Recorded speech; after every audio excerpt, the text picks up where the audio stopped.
안녕하세요.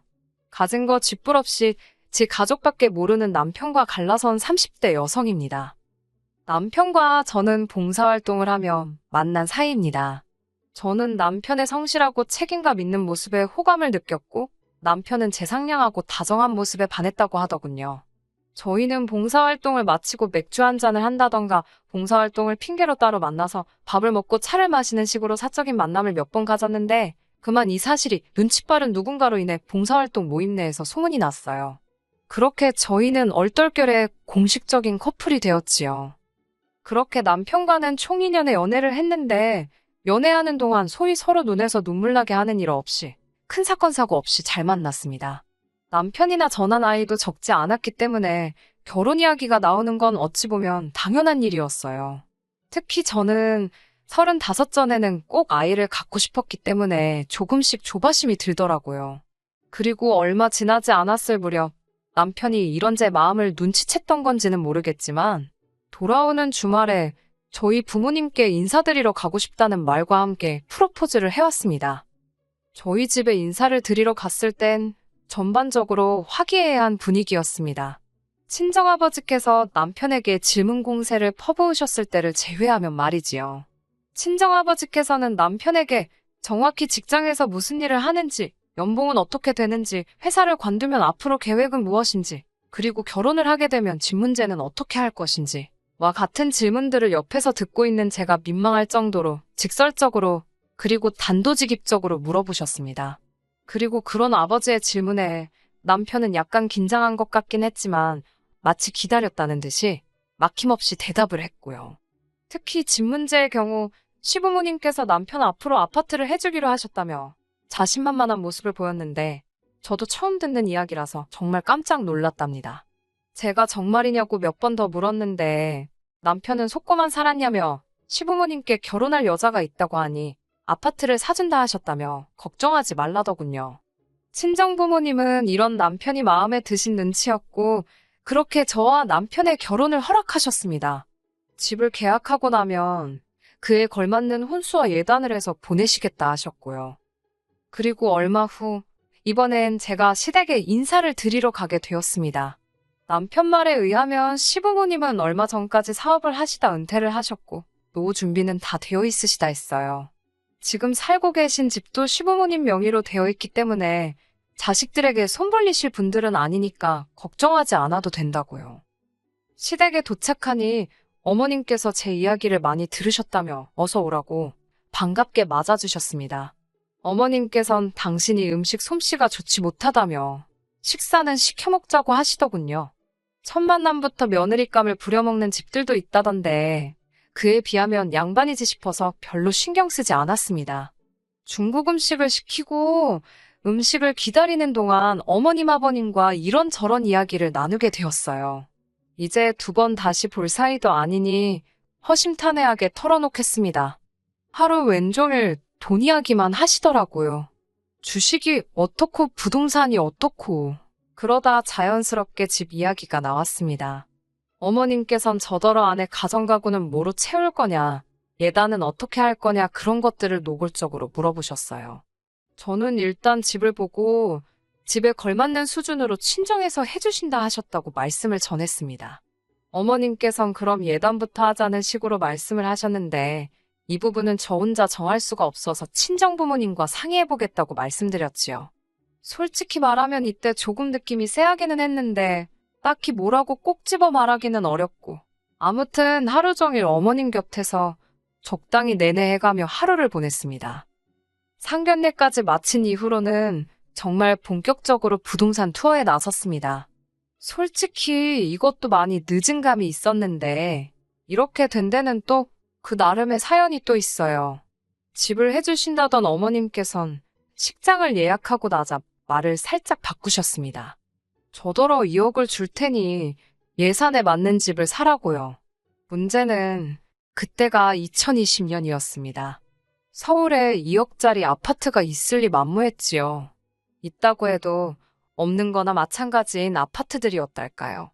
남편이 저더러 대출을 받아서 보태면 어떠냐고 했지만 대출을 1, 2천 받아서 될 일도 아니었기에 엄두가 나지 않았고요. 이러지도 저러지도 못하고 발품만 팔며 시간을 보내던 어느 날 정말 운 좋게 10평대의 서울 외곽에 위치한 아파트 하나를 발견했습니다. 저는 너무 기쁜 마음에 바로 남편에게 전화를 걸었는데 남편은 뜻밖의 반응을 보이더군요. 너무 작다고 그런 데서 어떻게 사냐고요. 하지만 시댁도 방 하나 거실 하나가 전부였던 걸 봤던 저로서는 남편이 왜 그렇게까지 질색을 하는지 솔직히 이해가 되질 않았지요. 제가 우리 둘이서 사는 집인데 뭐가 어떠냐, 좀 살다가 오르면 팔고 이사 가자고 남편을 달랬습니다. 그리고는 어서 어머님께 연락드려서 계약금부터 받자고 이야기를 하니 이번엔 그러면 일단 저더러 계약금을 내랍니다. 하지만 제 돈은 적금에 묶여 있었고 만기까지는 2주도 안 남은 상황이었기에 절대로 쓸 수가 없었어요. 제가 그러지 말고 부동산에서 말하길 500만 원만 있어 된다니까 일단 500이라도 말씀드리라 했습니다. 그렇게 말씀드리기가 껄끄러우면 일단 당신 돈 500을 나한테 보내라고도 했고요. 그제서야 남편은 할 말이 있다며 일단 만나자고 그러더군요. 부동산에는 하루만 기다려 달라고 사정을 해놓고 남편을 만나러 갔습니다. 남편은 저를 만나기 전 이미 술 한잔을 했는지 조금 흐트러진 모습이었어요. 무슨 일이냐고 하니까 미치겠다면서 주먹으로 자기 가슴을 마구 내려치더니 자기 부모님께서 말을 바꾸셨답니다. 집을 해준다던 건 당신들이 갖고 계신 땅을 팔아서 그 돈으로 사주시려던 거라고요.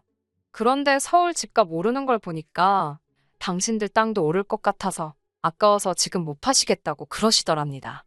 땅을 안 팔면 돈이 없으니 당연히 집도 못 해주신다는 소리였지요. 좀만 더 기다렸다가 땅값 좀 더 받아서 팔고 그 돈으로 집을 사자며 1년만 더 기다리라 하셨다고요. 솔직히 그 소리를 듣고 있는데 너무 갑갑하더라고요. 어머님의 땅값이 오르는 동안 서울 집값은 그대로 있나요? 어찌됐건 땅 주인인 시부모님이 안 판다는데 남편한테 대고 제가 무슨 말을 한들 뭐가 달라지겠나 싶더군요. 일단 남편이 너무 괴로워하니까 알겠다고 같이 방법을 찾아보자 하고는 남편을 달래서 돌려보냈네요. 집으로 돌아왔는데 제 안색이 많이 안 좋았던 모양입니다. 집에 먼저 와 있던 남동생이 절 보더니 무슨 일 있냐며 묻더라고요. 당시 저는 남동생 소유의 아파트에 얹혀 살고 있었거든요. 팔불출 같긴 하지만 제 남동생이 능력이 좋아요. 흥미없는 공부에 시간 낭비하고 싶지 않다며 그렇게 온 가족을 걱정시키더니 보란듯이 자기가 좋아하는 요리로 돈을 벌어서 집까지 샀습니다. 젊은 애가 어떻게 저렇게 자제하면서 살까 싶을 정도로 남동생은 술, 담배는커녕 여자친구 한 번을 안 사귀고 일만 해대더니 정말 기특하지 않나요? 본인 말로는 대출을 있는 대로 끌었다며 아직 자기 아파트가 아니라 은행 아파트라며 엄살을 피우긴 하지만 게다가 고맙게도 누나인 저더러 직장 근처에서 자취한다고 돈 버리지 말고 자기 아파트에 들어와 살라고 먼저 물어봐 주더라고요. 누나도 허튼데 돈 쓰지 말고 미래를 준비하라면서 의젓한 동생의 모습에 언제 저렇게 컸나 싶대요. 아무튼 동생에게 저는 남편과 나눈 이야기를 털어놓았고 동생은 생각에 빠진 듯 보였습니다. 그러더니 한다는 말이 그럼 일단 이 집에 같이 들어와 살면 되지 않겠냐고 그러더군요. 저는 생각지도 못한 남동생의 제안에 깜짝 놀랐습니다.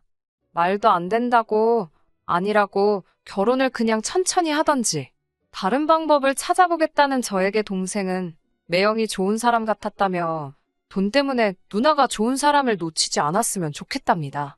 그렇다고 동생과 저 둘이서 정할 문제는 아니었으니 남편과 먼저 방법을 좀 연구해보겠다고 했네요.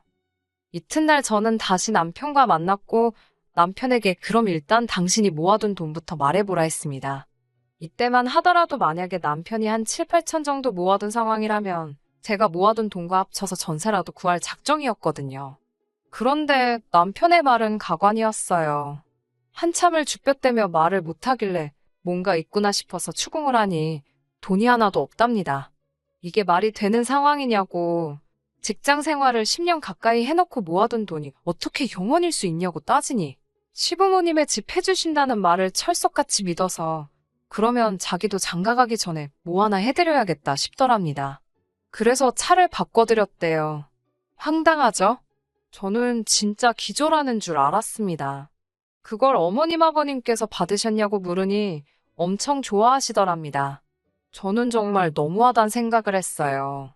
당신들이 집을 당장 못 해주실 거라는 건 누구보다 잘 알고 계셨을 텐데 어떻게 그런 기색은 하나도 안 보이시고 그 차를 덥석 받으실 수가 있지 싶어서 어이가 없고 정말 무섭다는 생각까지 들더라고요.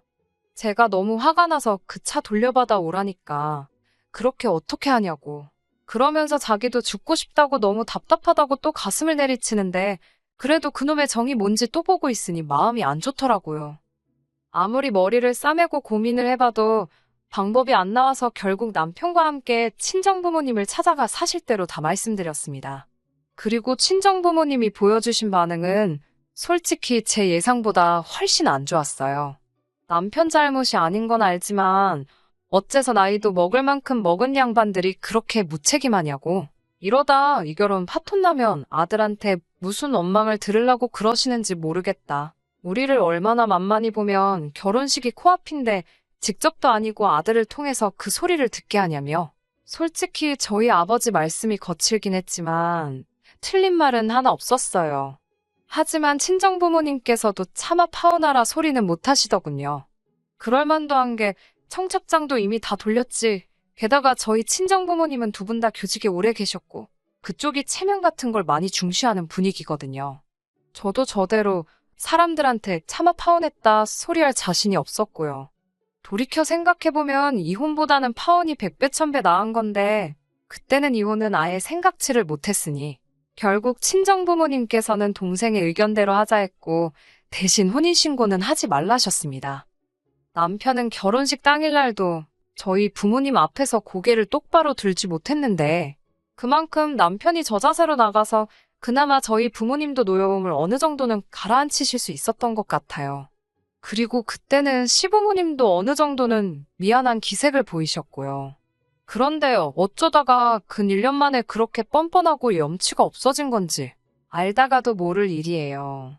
제가 너무 잘해주고 저희 부모님도 별 말씀을 안 하니까 호구로 본 건가 싶기도 하고 남동생의 배려로 저희가 큰 안방을 쓰게 되었고 남동생은 작은 방을 쓰게 되었습니다. 제가 아니라고 우리가 작은 방을 써도 된다고 몇 번을 사양했지만 동생은 자기는 어차피 대부분의 시간을 매장에서 보내고 집에서는 잠만 잔다며 괜찮다고 하더군요. 동생의 배려는 이뿐만이 아니었습니다. 쉬는 날 TV 보는 게 유일한 낙인 아이인데 저희가 불편할까봐 그런 건지 어쩌다 쉬는 날에도 밖에 나가거나 있어도 방 안에서 도통 나오지를 않더라고요. 사소하지만 정말 많은 부분에서 동생이 신경 써주고 있다는 걸 누나인 저는 느낄 수 있었어요. 저는 솔직히 제가 남동생에게 고마운 만큼 남편도 어느 정도는 고마움을 느끼고 있을 거라고 믿었습니다. 그런데 얼마 전 정말 말 같지도 않은 소리를 하더라고요. 얼마나 어처구니가 없는 소리를 했는지 그게 결국 저희가 헤어지게 된 결정적인 이유가 되었을 정도입니다. 저에게 남동생이 있듯 남편에게도 여동생이 있습니다. 차이가 있다면 남편과 신우의 나이 차이겠지요. 늦둥이로 태어난 신우는 지난해 대학에 진학했습니다. 목표는 다른 수험생들과 마찬가지로 서울 안에 있는 대학에 가는 거였다는데 결과가 좋지 않아서 시댁 근처에 있는 대학에 갔어요. 그리고 그런 신우가 서울에 올라왔다고 연락을 해왔습니다. 무슨 일로 왔냐고 물으니 지방에서 대학교 다니는 거 재미도 없고 이참에 서울에서 공무원 시험 준비나 해볼까 생각 중이라고요. 그러냐 어쨌든 서울이라고 하니 다시 내려가기 전에 만나서 밥이나 먹자고 하고 전화를 끊었습니다. 그런데 얼마 지나지 않아 이번엔 남편에게 전화가 걸려왔어요. 방금 자기 여동생하고 통화하지 않았냐길래 했다고 서울에 놀러 왔다더라고 하니 한숨을 푹 내쉬고는 어디서 자는지 물어봤냐입니다. 그걸 내가 물어봤어야 하냐니까 그럼 걔가 서울에 아는 사람이라곤 우리밖에 없는데 당연한 거 아니냐대요. 살짝 어이가 없어서 진짜 그런 거면 오히려 신우가 우리한테 먼저 연락을 하고 왔어야 하는 거 아니냐니까 애가 아직 어려서 그런 건 좀 깜빡할 수도 있는 거 아니냐며 일단 우리 집으로 데려오겠다더군요. 제가 미쳤냐고 지금 당신도 처남한테 신세 지고 있는 거 잊었냐고 절대로 집으론 데려오지 말라고 했어요. 그러자 남편이 그러면 뭐 자기 여동생은 어디서 재우냐고 짜증을 내길래 호텔로 데려다 주든 어쩌든 알아서 하라고 집은 안 된다고 전 정말 확실히 의사표현을 했네요. 하지만 퇴근 후 집에 도착하니 현관 앞에 못 보던 여자 신발이 있더군요. 아니나 다를까 남편이 신우를 데리고 온 거였지요. 신우 보는 앞에서 남편한테 화를 내기도 그래서 따로 얘기 좀 하려는데 현관문 열리는 소리와 함께 동생이 들어왔습니다. 동생은 못 보던 여자가 있으니 순간 이게 무슨 상황인가 파악하려는 눈치였고 제가 먼저 신우라고 소개를 했지요. 남동생도 그제서야 안심했다는 듯 매영이 누나 몰래 여자라도 데려온 줄 알고 깜짝 놀랐다며 신우에게 인사를 하곤 커피 한 잔 하러 들린 거냐고 묻더라고요. 제가 먼저 그렇다고 둘러댔고 남동생은 방으로 들어갔습니다. 동생이 없는 틈을 타 남편더러 적당한 때 신우를 돌려보내라 했습니다. 그런데 남편은 저더러 집주인도 아니면서 왜 제가 난리냐고 오히려 저를 이상한 사람 취급을 하더라고요. 그러더니 제 동생한테 얘기 좀 하자며 방 밖으로 불러냈습니다. 그리고는 터무니없는 소리를 짓거리대요. 자기 여동생이 몇 살인데 겁이 많고 어쩌고 쓸데없는 소리를 늘어놓더니 당분간 신세 좀 져도 되겠냐고요. 제 동생은 좀 당황한 눈치로 저를 쳐다봤고 저는 신우를 피해 고개를 절레절레 저었습니다. 하지만 제 동생은 잠깐 고민하는 듯 하더니 정갈대가 없으면 갈대 정해질 때까지 있는 건 괜찮다고 하더라고요. 저 바보 같은 녀석 듣고 있는데 어찌나 속이 너무 상하던지요. 그리고는 동생이 할 일이 있다며 방에 들어가려는데 다시 남편이 동생을 붙잡더니 한 가지만 더 부탁을 하잡니다. 이번엔 또 무슨 헛소리를 하려고 저러나 싶어서 저도 모르게 나를 세워 듣고 있었습니다. 남편이 한다는 말이 제 동생이 키도 크고 덩치도 커서 자기 여동생이 좀 두려움을 느끼는 것 같다면서 혹시 오늘 나가서 자면 안 되냐입니다. 제 동생이 그게 무슨 뜻이냐고 되물으니 당분간 그러니까 자기 여동생이 이 집에 있는 동안은 처남이 밖에서 숙식을 해결하면 안 되겠냐고 묻더라니까요. 듣다 못한 제가 남편 뒤에 숨은 신우를 향해 소리를 질렀습니다.